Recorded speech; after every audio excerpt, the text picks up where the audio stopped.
today to delve into the exciting world of game development and data engineering is gameplay programmer at Uper Games, Matt Cembrano and Shiv Gupta. I'm your host, Kevin.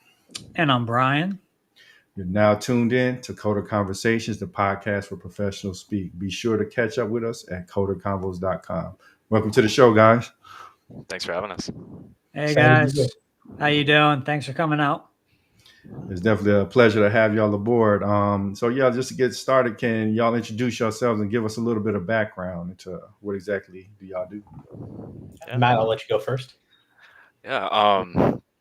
So my name is Matt Cembrano. I graduated from the University of Southern California not too long ago, 2024, with an undergrad degree in computer science games. After that, I joined an indie studio based in Michigan, working remote as a gameplay engineer, gameplay programmer. But really what it is, that role is more of a technical design role. So I'm both coding and making design decisions.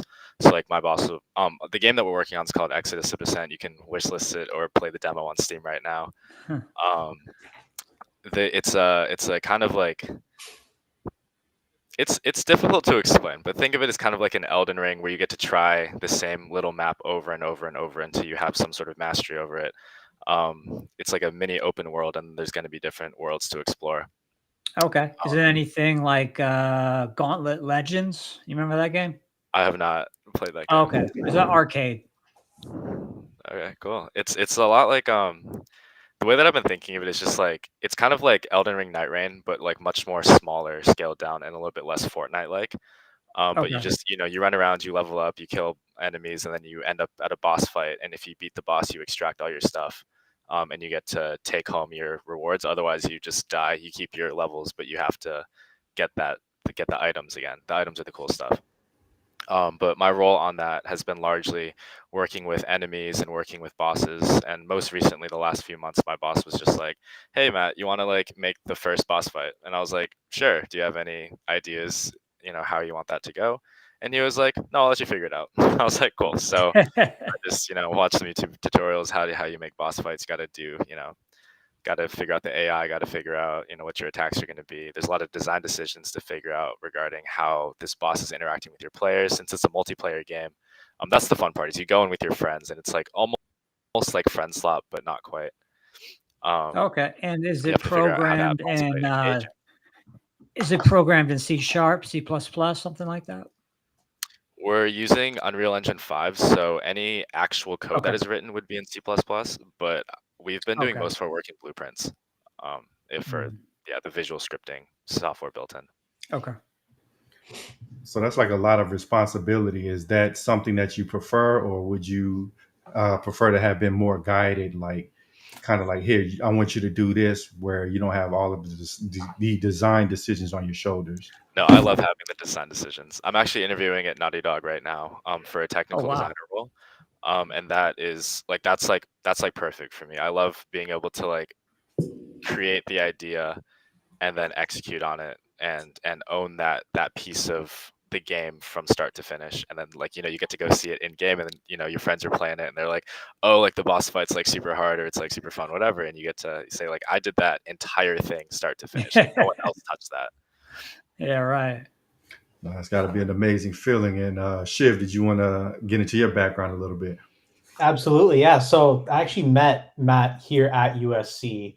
I also finished up my undergrad in econ and data science in 2024, but still here at USC. I'm doing my master's in business analytics in the business school here. Going to be done with that in December of 2025. And alongside studying, I'm working as a data engineer at Breakout Learning. It's a startup in the ed tech industry. Okay. It's actually it's pretty exciting. My first time working in on something like this, but pretty much they're taking the standard, or I guess the classroom, whether it's at a classroom level, at a single assignment level, or at a course level, and they're turning it into discussion-based or Socratic seminar-based learning. I think it's really valuable right now because I'm in a class right now at USC that uses case studies and simple lecture / pen and paper learning is what we'll call it. And actually, I took a quiz today's Friday, Wednesday. So I took a quiz on Wednesday, and the people on my right and the people on my left, everyone silently took a photo of the quiz on their phone and slipped it into ChatGPT, and they all got 100 because Wow. 2 pages, 2 silent clicks while the professor's handing out the exam, and chat can do everything, and that's so true for case studies, particularly true for classes that tend to guide you to the right answer or a single answer.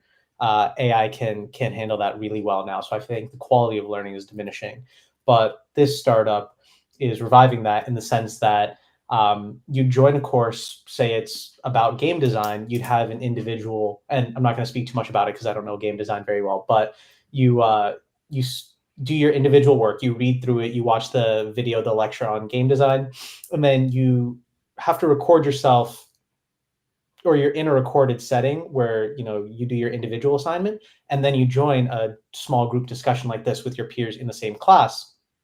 And that's when it's discussion based, so there's going to be prompts that the instructor gives you, you answer Okay. those questions, and the room records it. So after you have your discussion, you get AI enhanced feedback on your contributions, what the instructor and the prompting, how they think you did. You get feedback on your progress, your contribution, and then the instructor will get aggregated feedback on everyone's contribution, so they'll know if someone just sat back, let AI do all the work, they don't know what they're talking about, and they'll know who actually contributed. And then on top of that, they'll know the quality of the learning, because if everyone if all of the subsections missed one conversation topic or one key point, we know what to stress now. So it gives professors and schools more granularity and higher fidelity learning.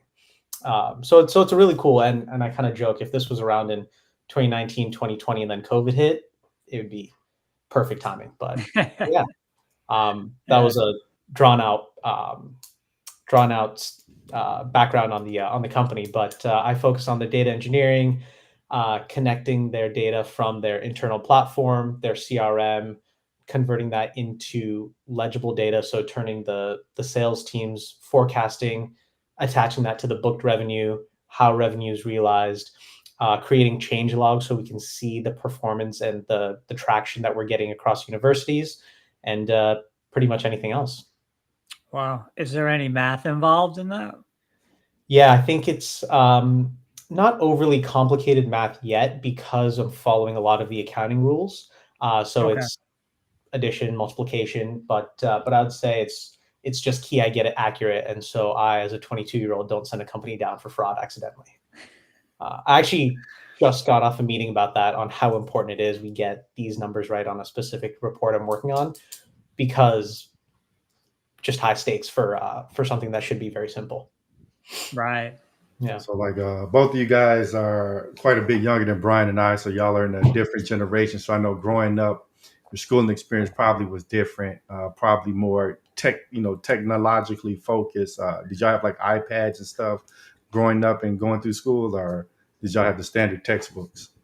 I feel like we were in a big transition period for that. Like we didn't quite have iPads, but on the like later end of high school, we definitely had Chromebooks being distributed for people who needed it.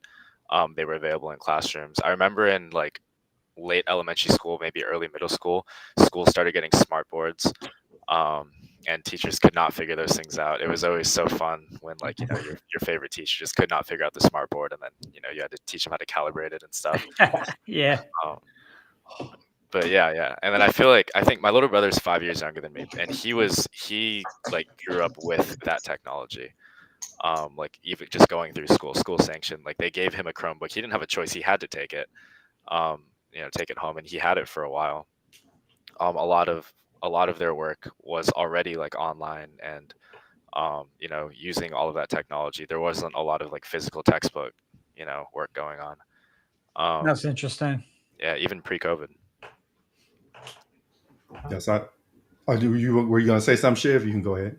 Well, no, he brought back that memory of calibrating the smart board. It was crazy. It was a blessing if you were the student that got called up to use it, but I just remember they had to tap every corner and every edge to calibrate it. And yeah, I think I agree exactly what Matt said, the transitionary period. Even I feel like the transition I saw through college, every year I saw more and more people show up to class with the computer and the supplementary iPad to take notes. And I think Apple capitalized, this is separate, but Apple capitalized with how great you can take notes. I remember I took this econ class, old school professor, chalkboard. I was scribbling out these notes. He'd whip out another board. I'd flip pages, but then I'd see the kid with the iPad just circle everything, move it to the side, and he had an infinite notebook. So, but yeah, I think Matt nailed it on the head. Yeah, because well, like Kev is saying, we're kind of in a different generation. We in high school we didn't have cell phones, so if you could imagine that, no cell phones, no social media. I guess we had AOL Instant Messenger. I don't know if you guys remember that, or maybe Skype. But some of the older stuff. So I mean, how would you explain how the technology has changed you or influenced you, versus me and Kevin growing up without cell phones, without iPads, Chromebooks? How would you say you guys are different because of that? I feel like one of like my first reactions to that is that everything you do in public is like fair game to be posted on the internet. Like you have to be in a way perfect when you're outside of your own house, no matter what. And even if you're inside your own house, like we're on a podcast right now.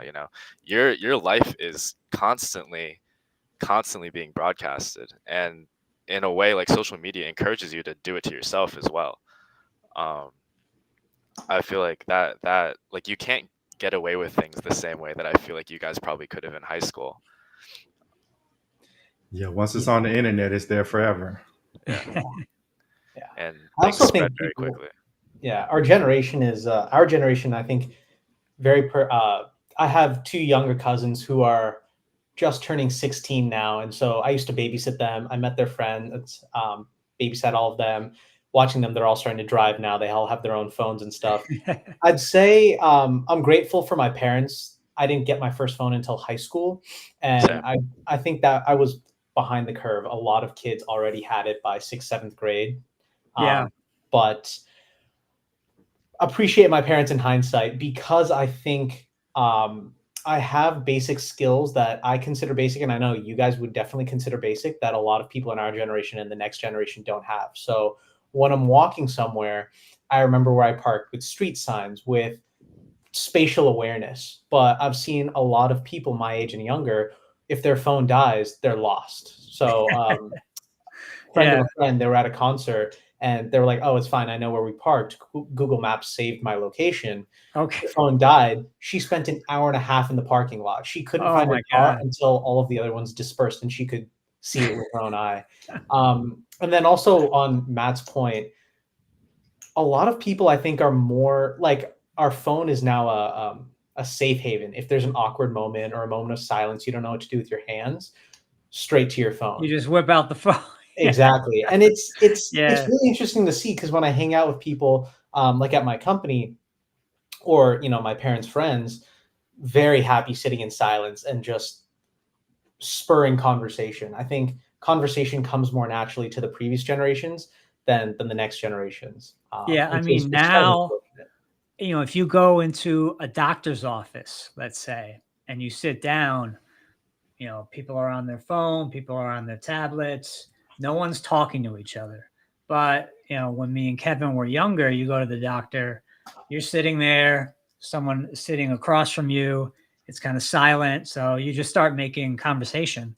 And I feel like that element is kind of gone nowadays. I think, like you said, if someone's nervous, they don't know what to do with their hands, they're really just confused. Okay, whip out that phone and just dive deep into that and forget about the external stuff. Yeah.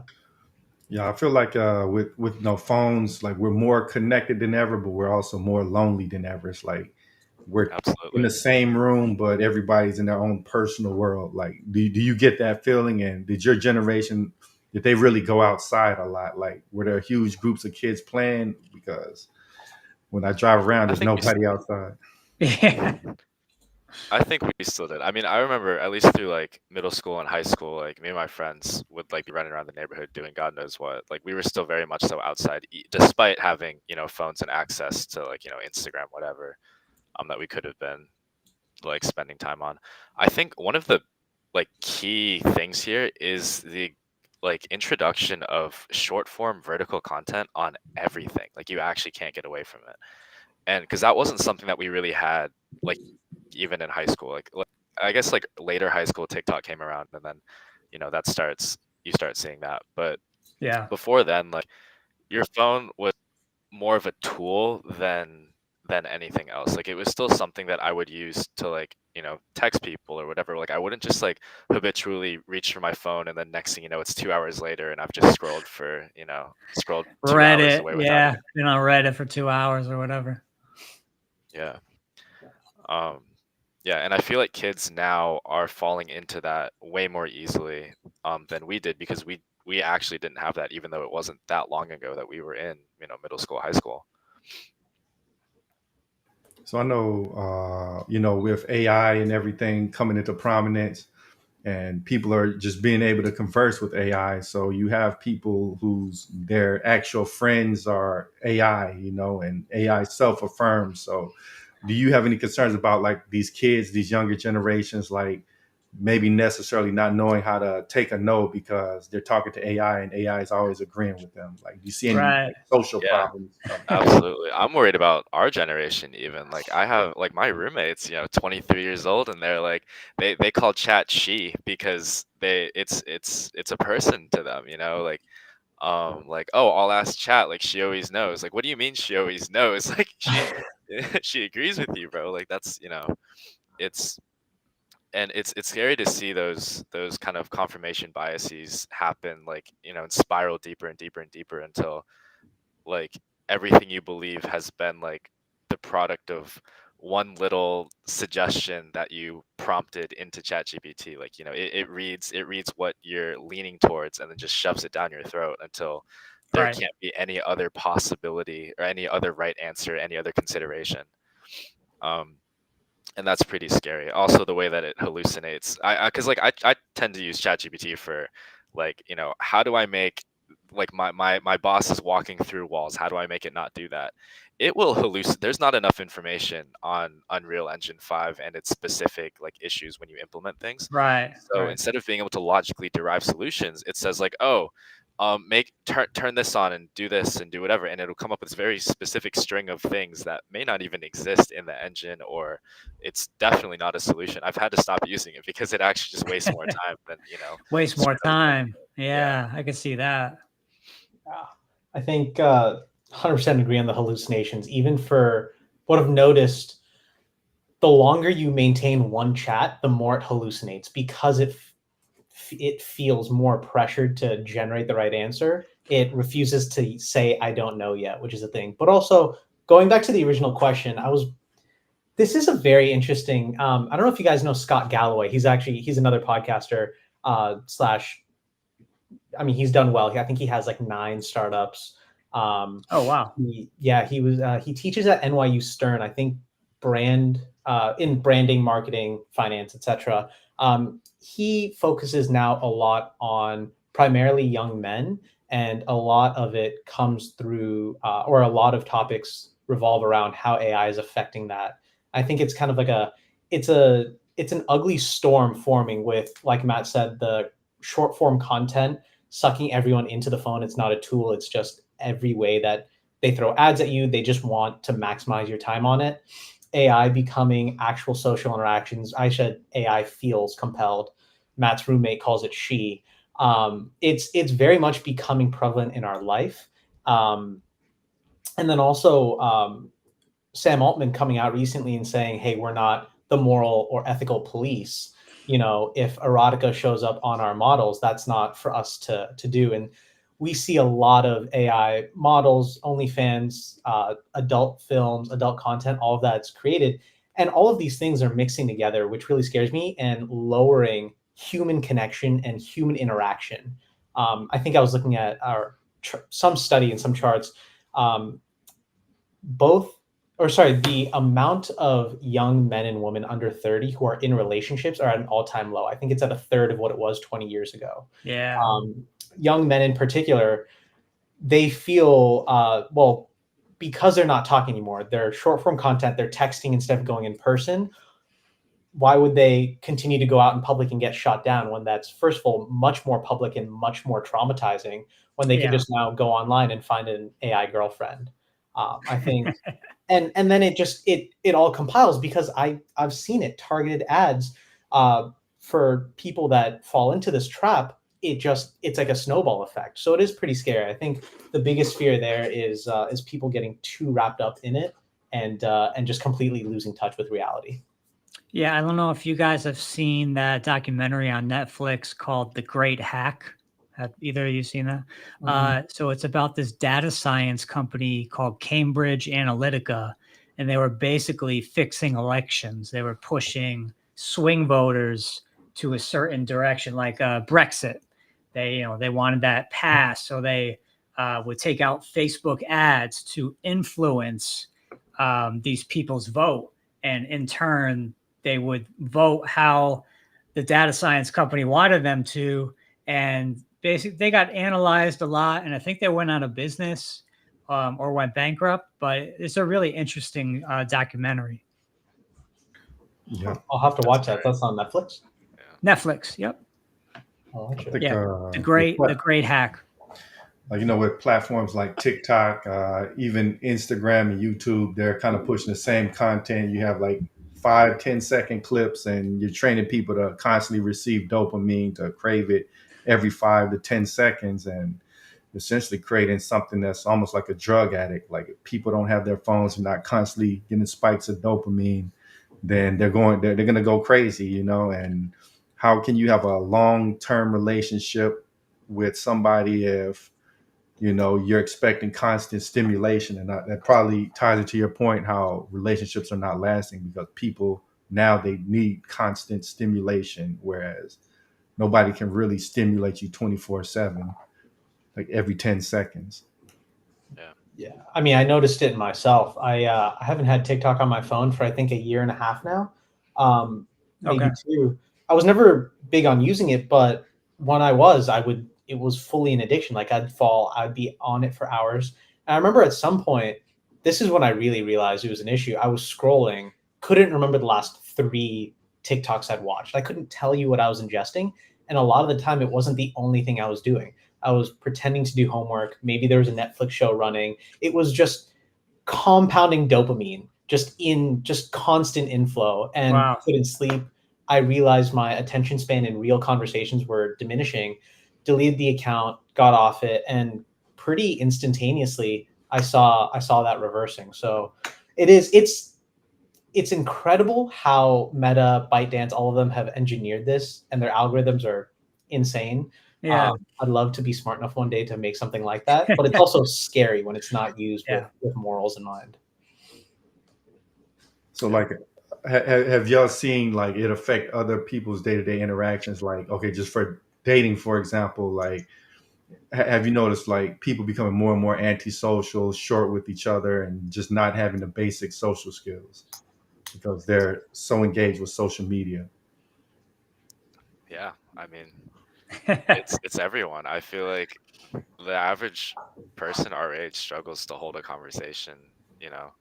Um, so much more than I'm like, and it's like the same people. Even it feels like we used to be able to do it, like, like middle school, like cafeteria tables, like you could, sit with your friends and talk about whatever for hours. It was the best thing ever.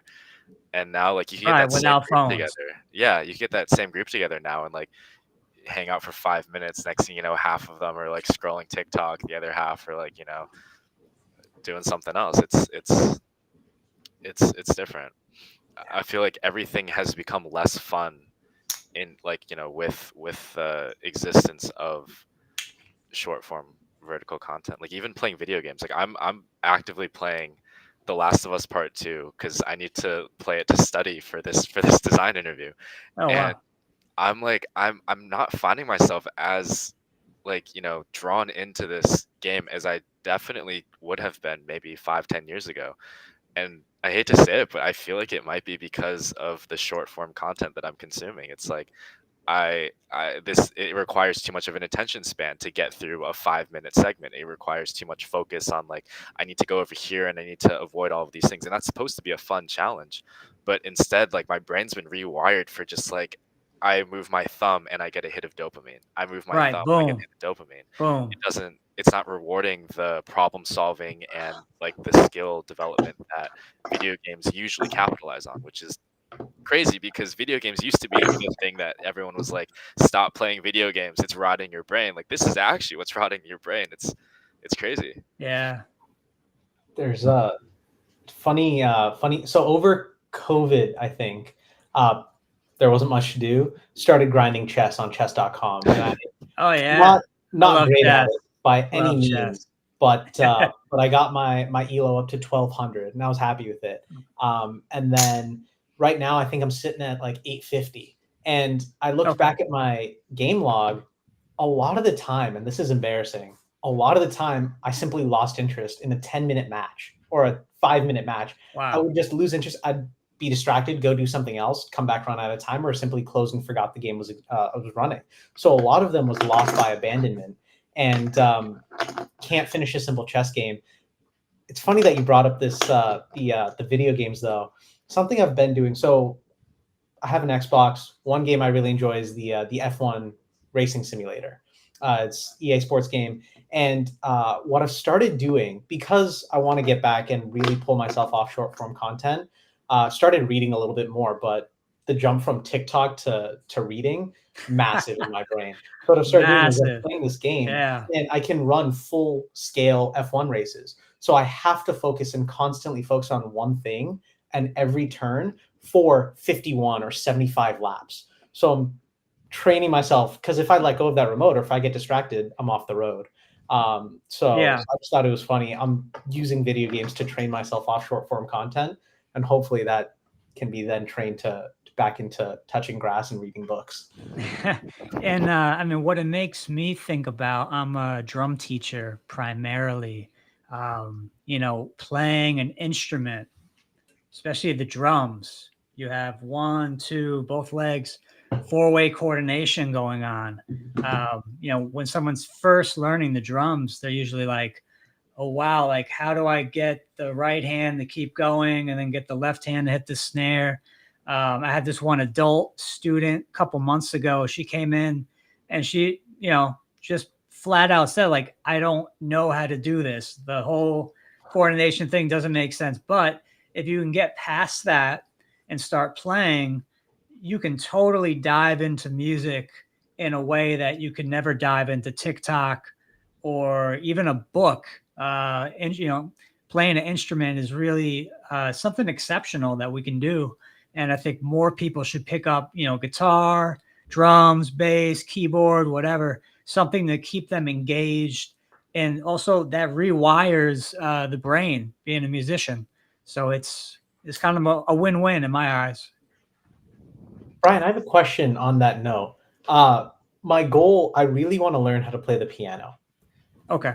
I have no idea how to read sheet music, but I would say I'm better than average at memorization. Would you recommend I take the time to learn how to read sheet music and learn that way? Or should I pick that subset of songs that I really want to know how to play and just memorize how to play those?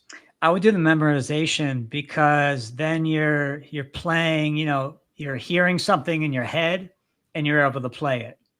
You're thinking of an idea and you're able to get it out.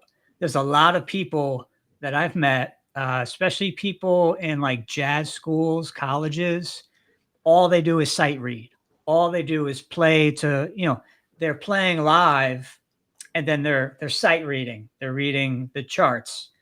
The problem with that is what happens to the feel? What happens to, okay, I'm in this room with all these people. We're coming together for something. That's kind of lost because you're just like zoned into the sheet music.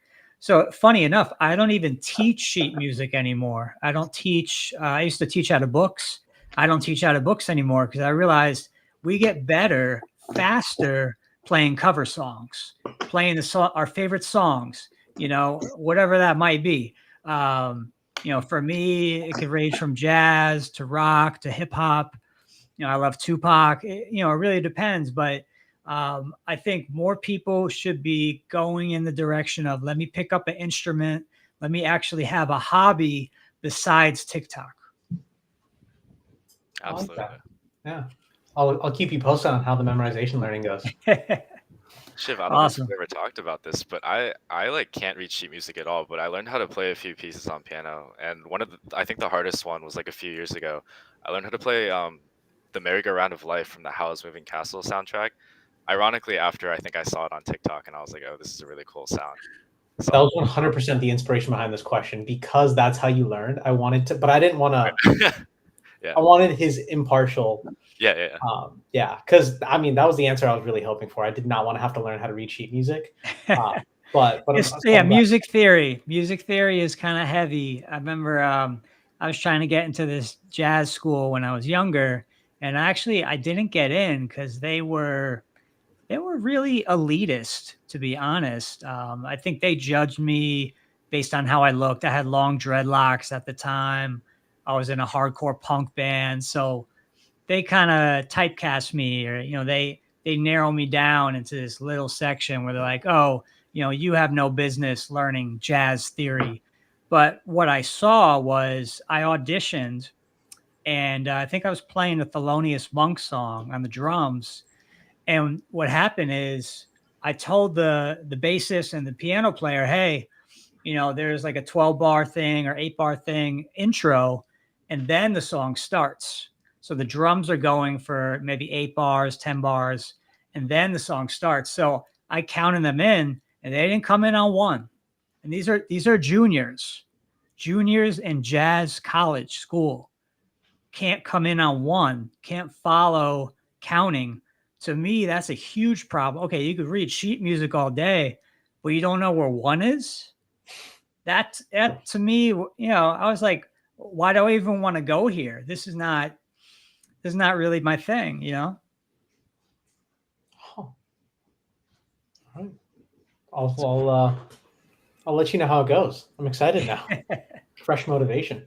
Yeah, I'm not really a musician, but I'm a programmer. I kind of think it's like you should probably pick up sheet music after the fact, like start off doing something like enjoying it, but you're going to limit yourself if you don't pick it up. It's just kind of like with computer science. If you don't study data structures and algorithms, can you get far without it? Yeah, but you're going to limit your opportunities. Like if you don't study the boring stuff, you know what I mean? So I would say, enjoy yourself, learn the music that you like, and then once you're in the habit of it, then start picking up, the sheet music and the music theory. So Yeah, and especially with something like piano, you're probably going to want to learn it at some point because not everyone can sit there, listen to a song, and then just play it. Some people can play by ear, but most of us can't. So, I mean, try to memorize as much as you can for now. But like Kevin's saying, at some point, if you're going to do piano, you probably should pick it up. For drums, it's different. Drums is all feel. So to me, stay out of the books, practice cover songs over and over, play to a metronome over and over. I tell my students the metronome never lies. The metronome is never wrong. It's the master teacher. It's always on time. And you always know where one is with a metronome. So, take that for what it is. so like what are you guys doing outside of like your jobs? Like, okay, maybe playing music, or what other stuff y'all have going on? It's funny that you actually asked that after you were talking about the similarities between like music and coding, because I'm also a music producer and DJ. Um, I make a lot of like EDM, like house and techno and stuff. And I was gonna mention earlier, I feel like there's a really similar feeling, almost a flow state that comes when you're making or playing music that also can come when you're writing code, when you're just like almost in the pocket, so to speak, of that process, right? Um, And I don't know if it's like the same side of the brain or what, but that those like activities are the only things that can actually like not long term, but like keep me off my phone for like a couple hours. And surfing also, but like you just can't bring your phone into the ocean. I'm sure I'd be checking it if it was in my mouth. Right, right, right. But yeah, those things, like I can get so locked into either music production, DJing, or coding, and I don't get any itch to pick up my phone whatsoever. That's Um, awesome. yeah, Yeah, we've actually noticed a lot of coders, they're actually into producing or playing music of some sort. So I guess it's almost like programming in an extent, like yeah, composing music. it's What similar. about what about you, Shiv? What you got going on? Yeah, I for me it's mostly I would say physical activity. So big fan of sports, playing soccer. I was on a couple of intramural soccer teams. Nice. Picked up rock climbing.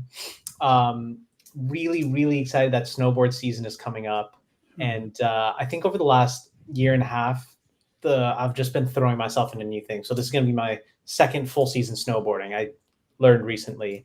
Rock climbing I picked up this year.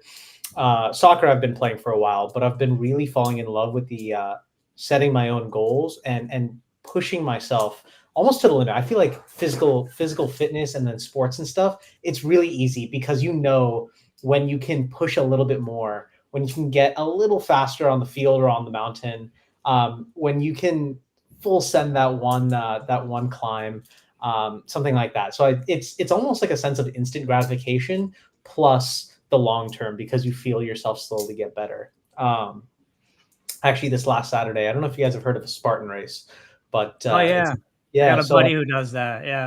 Yeah, So I just completed the trifecta, just did awesome. the half marathon one, and it was fun. I mean, so there were 30 obstacles, I think, and I I mean, I was training for 8 months, I'd say 7 or 8 months on each of the, or not just in general. I can't train for the specific obstacles, but getting myself to a Sure. physical point where I could do them, and it felt really good to be able to do that. But it was really hard after 11 or 12 miles. It took every ounce out of me. But after I did it, I was so much happier because I felt myself push my body to that limit. So that's You the high. hit your goal. You set your goal and then you hit it. Yeah, And I think that's a big thing right now with people your age and younger is that with stuff like TikTok, it's not requiring any kind of completion. It's not requiring any, certain side of the brain to compute. It's just taking in dopamine, taking in more dopamine. Whereas like we're talking about, music or producing, it zones you or sports. It really yeah, just zones you in. You're able to focus on it yeah. and you're not on your that's the main thing is you're not on your phone. You're not on your tablet. I think it's really cool that you're doing sports and races and it's a lot of people your age aren't doing that stuff. They're inside, playing video. Not that there's anything wrong with video games, but a lot of people don't have hobbies anymore. That's what I've noticed. Even with video games, I noticed like compared to like Nintendo, the original Nintendo, games are way easier. Like games back then were really punishing, but now there's constant save points. You can dynamically adjust the difficulty. You struggle, they give you 3 extra lives. So there's a couple of difficult games, Dark Souls, Elden Ring, but like I feel like removing the challenge that kind of takes away a lot of the joy of accomplishing. That's why I think Absolutely. the Souls games are so popular. Yeah. I don't think there's very few things that feel better than beating a boss that you just spent the last 6 hours trying to beat, throwing yourself Yeah, at it over and over and over. Because it's like something like that, something like a Souls like boss, or snowboarding, or surfing, or any sort of physical challenge. They're pretty objective. Like there's not really a way that you can cheat your way to it. There's no free dopamine there. The all of the reward is inherently coming from your achievement in it, and that's like my favorite thing, is feeling like I'm getting better at something, and either setting that goal, beat the boss, or just like feeling myself get better every time. Like I can do a stronger bottom turn, I can do a little air or something. Like that sense of accomplishment is so huge. And I think it's also huge for self-esteem and mental health. And that's something that my generation is also going to struggle with, because TikTok cannot give you that. You can't feel good about yourself doom scrolling. Like there's like you Yeah. can watch all of the videos of, whatever you want. It's not going to make you feel a sense of accomplishment. And I think that's huge for growth, especially like as a kid growing up. Yeah, because I think back to my childhood, and Kevin's a similar age. I'm 38. I think Kev, what you're 40 or 39? 41. 41. Okay. Mm. But we had a similar upbringing where, in, let's say, grade school, every kid was outside on their bike, on their skateboard, scooter, rollerblades, whatever the thing was, or kids were playing basketball, soccer, hockey, and this was every day. Especially in the summer, we're talking every single day. All these kids, like more than like 10, 15 kids outside playing. I don't see that anymore. If I drive around a suburban neighborhood, I might see, one kid jogging, and that's about it. I'm not seeing basketball games. I'm not seeing football games.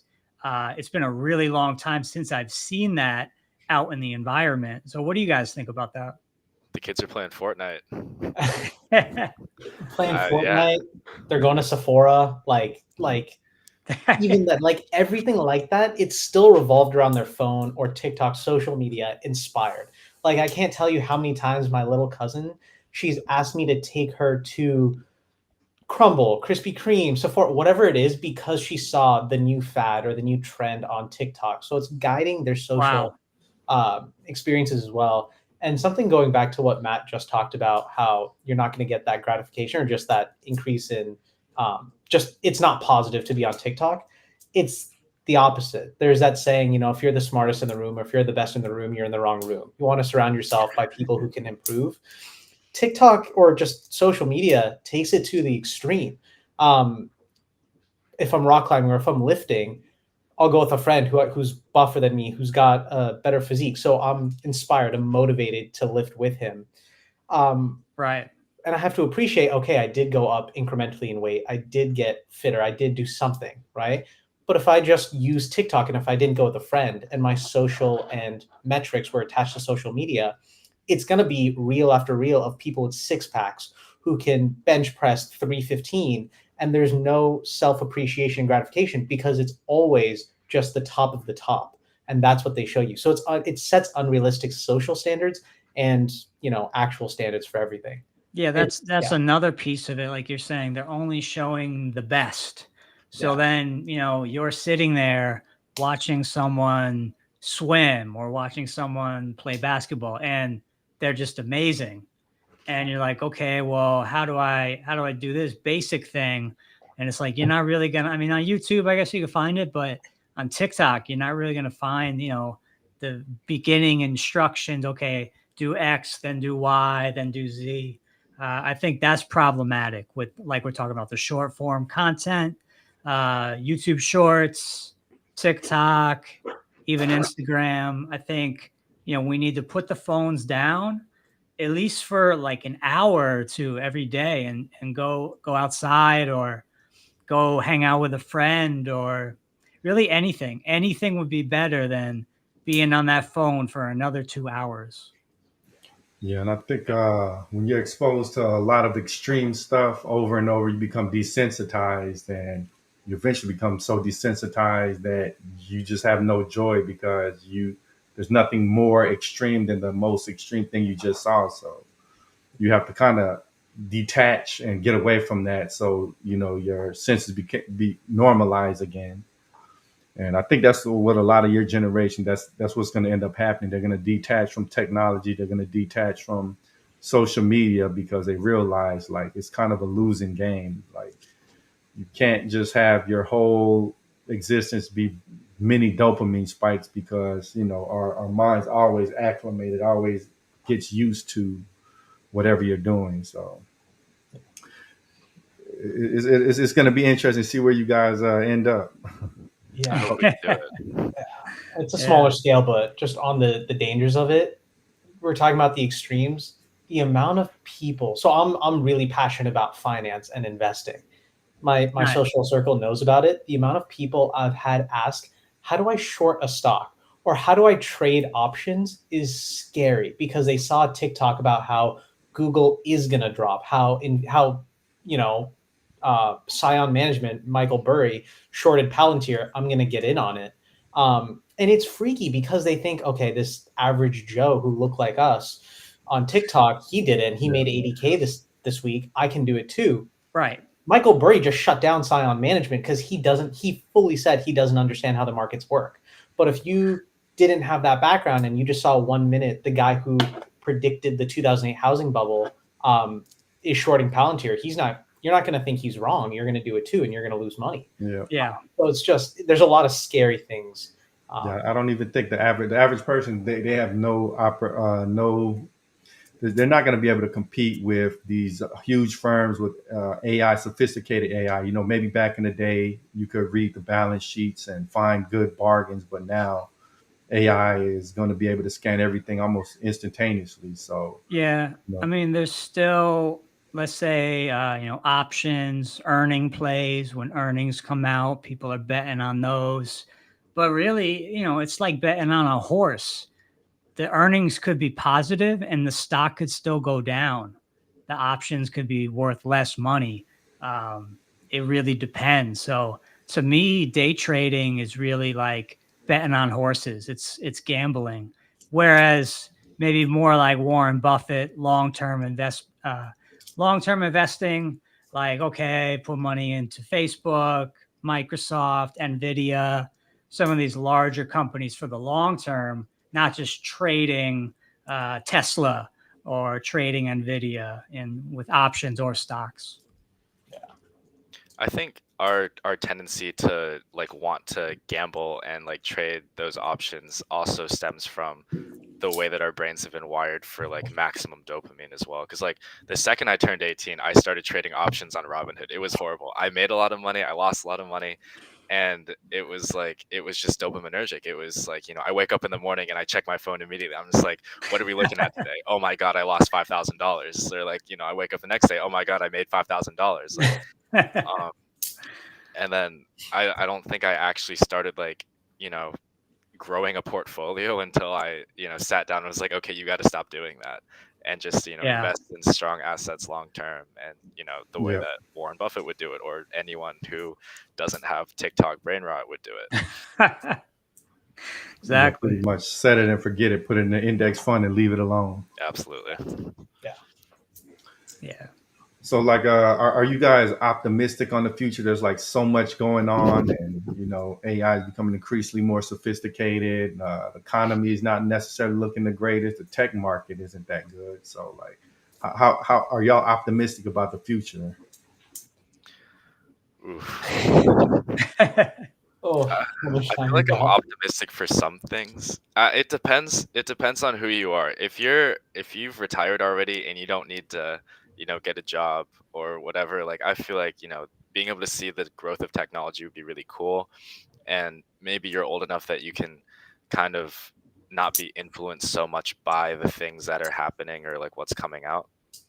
But like for future generations and even our generation, like I know like, something new comes out and we all pick it up immediately, right? We all adopt it. It becomes like I'm worried that like, my whole generation's gonna have brain implants and stuff by the time that's like accessible, and it's just gonna be so normal.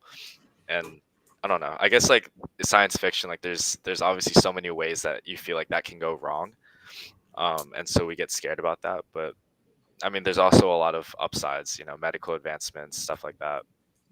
It's it's hard to say, but I was definitely pretty upset because I have been like applying for full-time jobs for like it's like 16 months now, Wow. and like I've been interviewing and whatnot, and the hardest thing that I've come across is like there are no entry-level positions because AI can can code at the same level that I can, if not significantly better. you At a know junior level, right? Yeah, and those don't exist. And so I've had to wait all the way until now, like where I can say like, okay, like I have almost 2 years of like actual practical industry experience, so I can start applying for associate roles and stuff like that, where I'm starting to get interviews. But like, what if I didn't have that indie thing, you know, the Uber the game for this time, I would have just been unemployed for this entire time. It's I don't know. There's a lot of my friends that don't have jobs or struggling to find anything at that entry level, especially if you don't get a master's or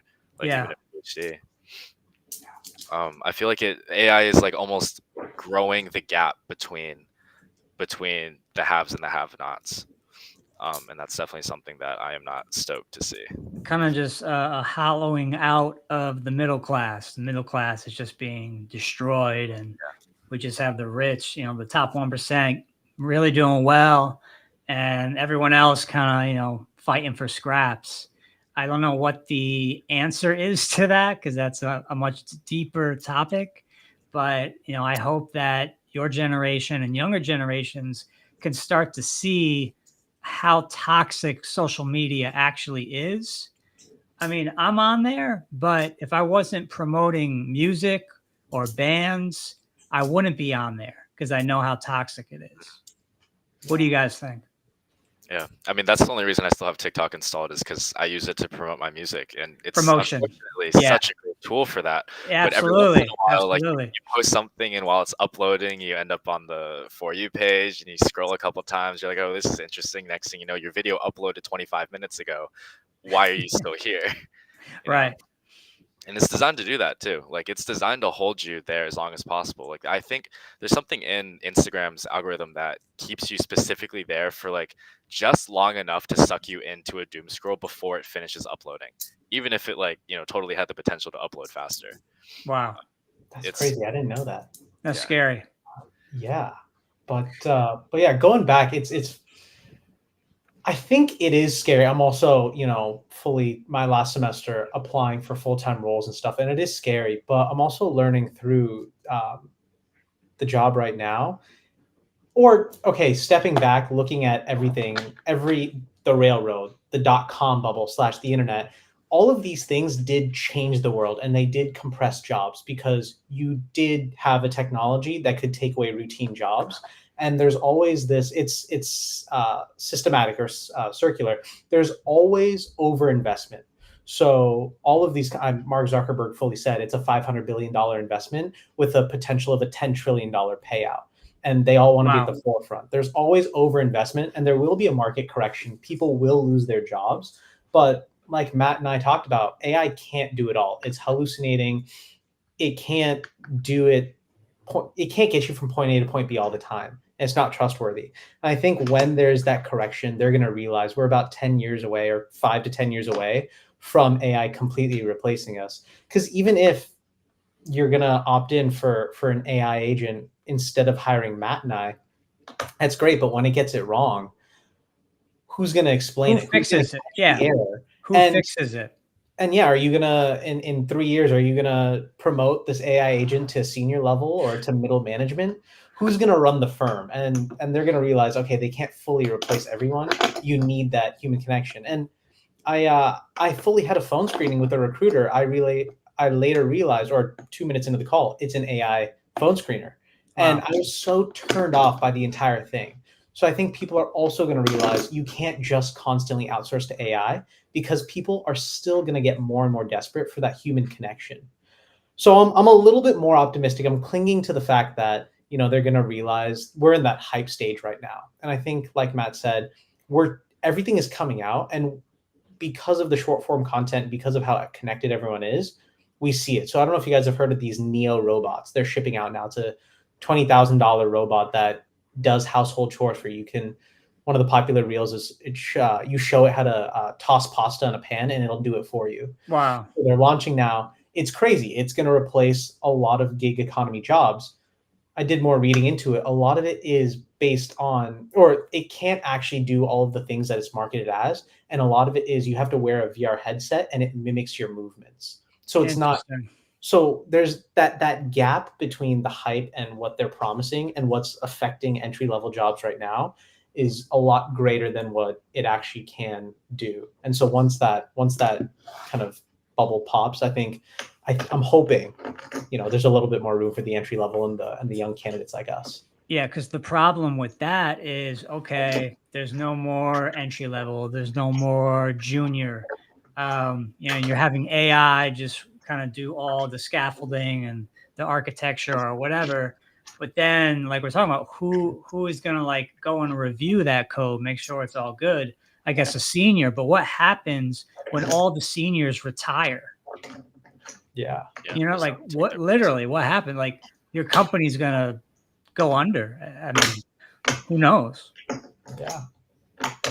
And knowing the nuts and bolts of it is so important. Yeah. And if you don't know that, and if AI just does it all, I mean, it's a house of cards. The company's going to fail. The company's going to fail. Yeah, that's my theory. Yeah. Yeah, there's a lot of hype around AI. So it's kind of like with the point you made about pianos and music, like learn the fundamentals because in coding, if you're the one that knows like how to create secure code, if you know how to create efficient code, they're going to need somebody to be able to review the code and ensure that the edge cases are taken care of, that whatever is output by the AI is what it's doing, what it's supposed to be. Like we're in the hype phase right now where they think it's this magical thing. You just type a little prompt and it spits out a perfect application, but it's not. Like a lot of companies, they're gonna find some severe problems, and that's when I think like a junior who knows the fundamentals, they can come in and demonstrate like, hey, this is why this broke, and I know how to fix it. Yeah. The other thing about AI's quality is that it's starting to learn on like other AI generated material, and so I feel like we're kind of hitting a plateau of like how smart it can actually get, which is kind of honestly like really nice to hear for me, because like as cool as it is and as like useful as of a tool as it can be, I'm not super stoked about the idea of like artificial general intelligence or super intelligence. Like if we want human intelligence, there are like 8 billion of them that we can choose from, like why, and then I don't know. I don't think it's necessary, but I get, the ambition of it, and the idea of it is like really cool. And, science fiction's been centered around that idea for so many decades. Exactly. Yeah, I mean, once you unleash something like that on the public, once you have this super intelligence, then you pretty much created your own predator. Like you can't control something that's significantly smarter than you. Yeah. It's like the genie in the lamp. Once the genie's out, there's no putting it back in the lamp. Yeah, it has access to all the technological systems. It can do whatever it wants, and you're at its mercy. So I don't really see the purpose of developing something like that. Yeah. I mean, the movies told us Terminator, like The Matrix, iRobot, yeah. But it makes the rich richer at the expense of the poor. Yeah, because you don't have to pay them. Yeah. But how long is this going to remain a quote unquote slave? Like you can't tell somebody that's far beyond human intelligence what to do for long. So exactly. Did you guys ever watch that Black Mirror episode? It's the protagonist in the movie Get Out. Get Out. Yeah, he's in this, and the whole premise is you wake up there.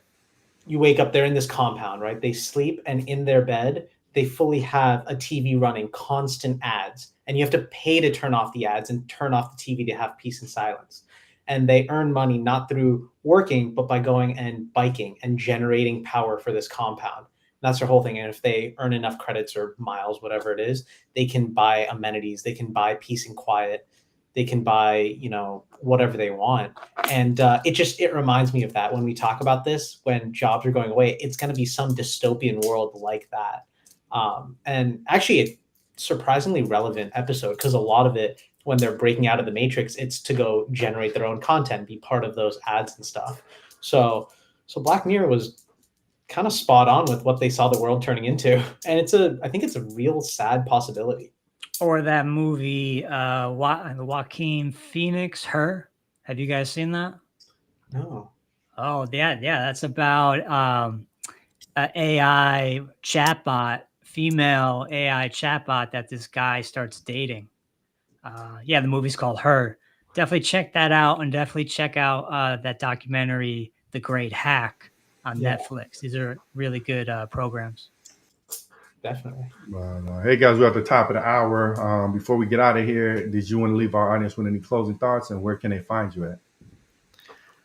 I'll let Shiv go first. Yeah, I was gonna say, I feel like you're gonna want to.